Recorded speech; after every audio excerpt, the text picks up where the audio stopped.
So welcome to this wonderful new world of push-button cooking, cleaning, and homemaking. Now this is what we call our planning center. And this is the push-button control panel.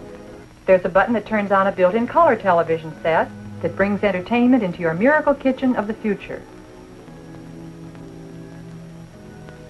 Other buttons select recipes, request an inventory of food stocks, select food from storage, or complete the automatic meal from the Magic Meal Maker. This same TV set, incidentally, receives regular television programs. Or, if you wanted to remind yourself of something to do later in the day, such as call the butcher at 2 o'clock, you merely speak your message into this transmitter, set the clock for the appointed time, and then at 2 o'clock, the loudspeakers will remind you of it. And this, of course, serves as your own private telephone. This is what we call our special dry food storage drawer. And again, you will notice that a mere wave of the hand elevates this drawer, thus eliminating any back-breaking efforts on the part of the housewife. See, it's no longer necessary to stoop way over and dig down into the bottom of the bin for such things as potatoes or onions. And here's a marvel every woman will really appreciate. It's a unit to help in the preparation of meats, fruits, and vegetables. You merely put the fruit or the vegetable in here, and then by pressing the proper selector, it will peel, slice, dice, core, and so forth. And the wastes are disposed of automatically. We have a special freezing compartment, which is excellent for the quick freezing of leftovers as well as for the storage of frozen foods. Now, when you place this special cooking utensil over one of the cooking areas, the food inside quickly heats to the right temperature. However, the cooking area itself and the outside of the cooking utensil remain cool, so this doubles nicely as a serving dish. And to eliminate the last of the household drudgeries, we have a storage drawer for pots and pans. This serves not only as a storage drawer, but also as an automatic washer and food waste disposer. It's used for storage, scraping, washing, and drying. The sandwich is practically an American institution. It is a basic essential for lunch boxes, parties, and picnics. As far as these boys are concerned, well, hamburgers and hot dogs are their idea of a really good meal. But there are sandwiches and sandwiches. When Sally Gasco and her mother bring guests home for a late snack after a movie, they have something special in the way of a sandwich in mind. Sally calls it tuna rarebit. Let's watch how she makes it. This is a sandwich for forks, an open-face creation, in other words, with a cheese, milk, and tuna fish mixture on top. The basis will be rye bread, Mother's idea. She found that the spicy caraway flavor made a good contrast to the bland fish and cheese. Sally puts a cube, about a square inch, of butter into the top of a double boiler. A little butter finds its way into a great many dishes in this kitchen, not only for flavor, but as a blending agent.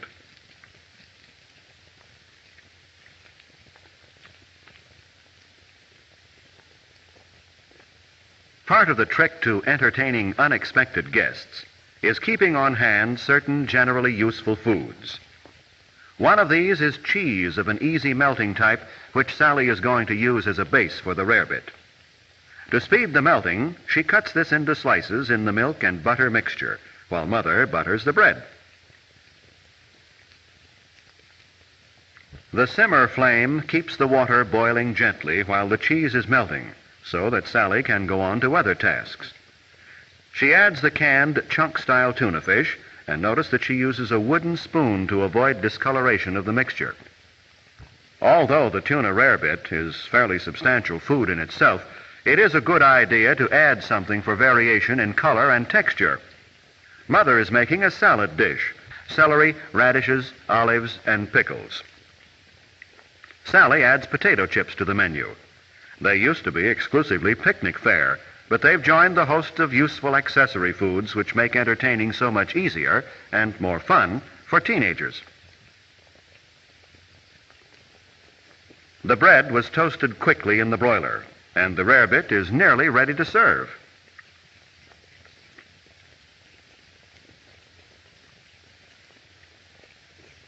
Let's see. What will be the beverage? Mother thinks she'll give the guests a choice of Coke or milk. When you can offer guests a choice easily, it's a gracious gesture. Now it's time to serve. 2 slices of toast are neatly arranged on each plate, and the filling, or perhaps we should say covering, goes on top. Sally knows you should serve cream dishes with extra caution. An effective carelessness here is no asset. Mother is a great believer in the aesthetic value of parsley, and of course it's good to eat, too. Now a touch of Tabasco for color and a taste surprise, and there's tuna rarebit a la Sally Gasco.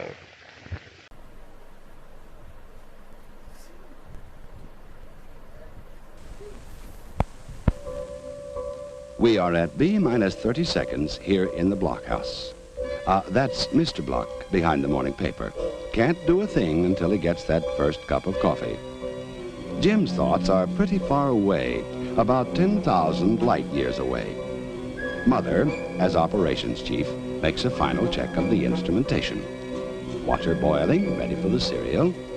Bacon sizzling, bread toasting. B minus 10 seconds now. B, that's breakfast, of course.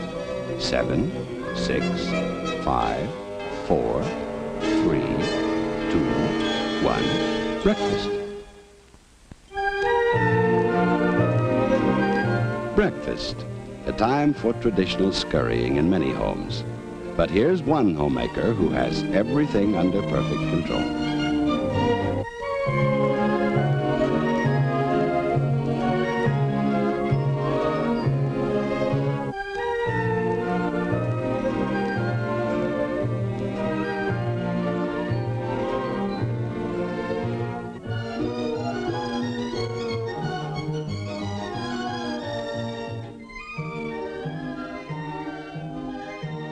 Any way you look at it, women's work is not for sissies. Most men would have a hard time of it if they were to change jobs with wife, mother, or girlfriend. The homemaker walks miles every day, from sink to icebox, from cupboard to stove, and from kitchen to dining table. Let's use some very special photography to compress the whole job of preparing a meal into a few seconds of time.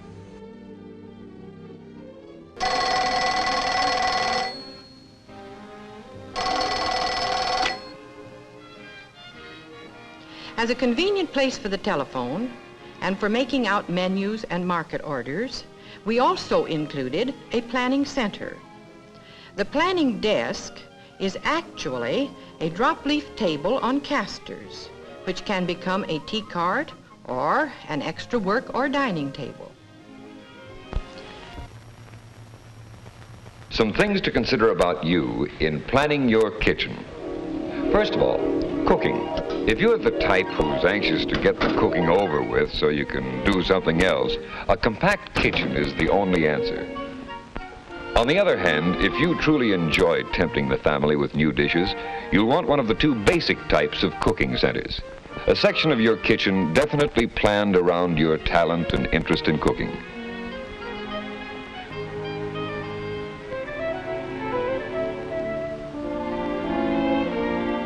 Or a management center, headquarters for all your daily household duties, scheduling, ordering, planning meals, keeping records.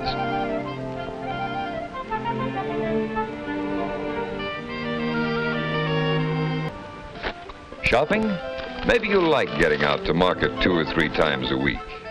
Or maybe it's a chore you prefer doing in a big way once a week. That's the current trend. But either way, plan it your way. Regardless of the shape of the kitchen, it can be planned so that no steps are wasted in preparing a meal. How different this is from the old-fashioned hit-or-miss kitchen, with no arrangement, when a woman would often walk miles in preparing a single meal. Yes, in a poorly planned kitchen, you can actually walk 2 whole miles preparing a single meal. It's the Westinghouse Total Electric Home. A home where electricity does everything. Heats, cools, illuminates. Now here's something for you homemakers who grow tired of seeing the same kitchen day after day. From a button on the planning center, you can change the entire lighting. For hot days, A cool blue to match the air-conditioned comfort of your miracle kitchen. For cold, dark, drab days, a warmer tone. Or perhaps you'd like a combination of colors to give it the mood you want. Can she prepare those favorite dishes of Tim's just like his mother used to make?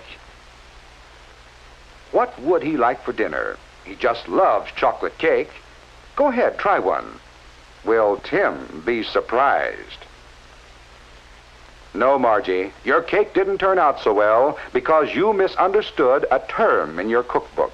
To stir is to mix food materials with a circular motion to secure a uniform consistency. If you're going to be a kitchen dreamer, why not be practical about it?